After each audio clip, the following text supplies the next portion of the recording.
है विशाल mega mart पे। चलिए तो एक जरा अब उसी कंपनी पर लेकर जरा बातचीत कर लेते हैं। एनएसडीएल जरा स्क्रीन पर लेकर के आते हैं और सुबह से ही हम लोग लगातार बातचीत कर रहे हैं। एनएसडीएल के शेयर में लगातार तेज़ी का दौर जो है वो देखने को मिल रहा है और आज सुबह से बाजार की चाल कैसी भी रही हो लेकिन शेयर में कहीं पर भी झुकता आज भी लग रहा है। सर क्लोजिंग तक क्या अपर सर्किट लग जाएगा क्या? ये 19% की तेज़ी यहाँ पर 1338 का लेवल देखने को मिल रहा है। कल अपर सर्किट लगा था थर्सडे को, इंट्राडे में करीब 20% की तेज़ी देखने को मिली थी। उससे पहले 10% से ज़्यादा प्रीमियम पर लिस्ट होता हुआ दिखाई दिया था। अभी अगर हम देखें तो करीब 19% की तेज़ी यहाँ पर ऑलरेडी आ चुकी है। स्क्रीन पर आपके शेयर है, इस पर हम लोगों ने एक सेगमेंट कर करके अपलोड किया हुआ है, उसकी तस्वीर भी आपको अभी दिखा देंगे और उसमें भी अरुण मंत्री जी वहाँ पर हमारे साथ मौजूद थे। लेकिन इस सेगमेंट को चूँकि हम अलग से अपलोड करते हैं तो अरुण सर एक बार फिर से आपकी राय जानना चाहेंगे करंट लेवल पे क्या करना चाहिए, जो लोग होल्ड कर रहे हैं उनके लिए और वो लोग जो अभी भी खरीदना चाह रहे हैं उनके लिए आपकी राय क्या रहेगी? बिल्कुल जी, अगेन सेम वही रहा है जो 2 दिन से कंटिन्यू है। स्टॉक को पोर्टफोलियो में होल्ड करें, 6 महीने का व्यू जरूर दें।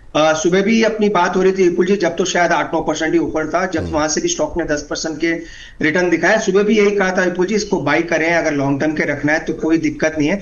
और ये शॉर्ट टर्म वाला स्टॉक नहीं है। शॉर्ट टर्म के लिए अगर कोई स्पेकुलेट करना चाहता है तो वो अपने हिसाब से कर सकता है विपुल जी, पर मुझे लग रहा है मोमेंटम अच्छा है। और अब तो ये 1300 जो भाव है, जो अनलिस्टेड वाला भाव है, काफी लोगों ने 1200-1300 में बाई किए हैं। इनफैक्ट वो सेल नहीं कर पाएंगे क्योंकि 6 महीने का लॉकिंग होता है, पर उनके भाव आ चुके हैं। तो मुझे लग रहा है मोमेंटम काफी अच्छा है और लॉन्ग टर्म स्टॉक काफी अच्छा करेगा। अगेन शॉर्ट टर्म व्यू देना मुश्किल है क्योंकि कोई इंट्राडे चार्ट्स नहीं है, कोई छोटे मोटे चार्ट्स बने 3 दिन के, तो शॉर्ट टर्म में कोई व्यू देना पॉसिबल नहीं है। पर लॉन्ग टर्म में मुझे लग रहा है स्टॉक काफी अच्छा करेगा। और आपने और एक क्वेश्चन पूछा 20% का सर्किट लगेगा क्या? हाई चांसेस है विपुल जी, बायर्स काफी नजर आ रहे हैं, तो चांसेस है कि आज भी लग जाए। मार्केट अगर थोड़ा रिकवर करेगा तो मुझे लग रहा है डेफिनेटली लग जाना चाहिए। जो लोग पूछ रहे हैं खरीदने के लिए वो खरीद ले अभी भी 19% ऊपर। बिल्कुल जी, अब मुझे थोड़ा डर है। कल मैं 20-25% से नीचे से मैं कह रहा हूं कि खरीदने के लिए।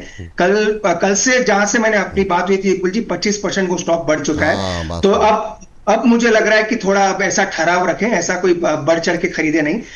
मैं बेचने की सलाह नहीं दे रहा, वो तो बिल्कुल भी अभी भी बेचने की सलाह नहीं है, पर खरीदने का करेक्शन का वेट करें। बेचने की सलाह नहीं है, होल्ड करने की सलाह है, नजरिया लंबा रखने की सलाह है। ये एनएसडीएल पे राय निकल के आ रही है।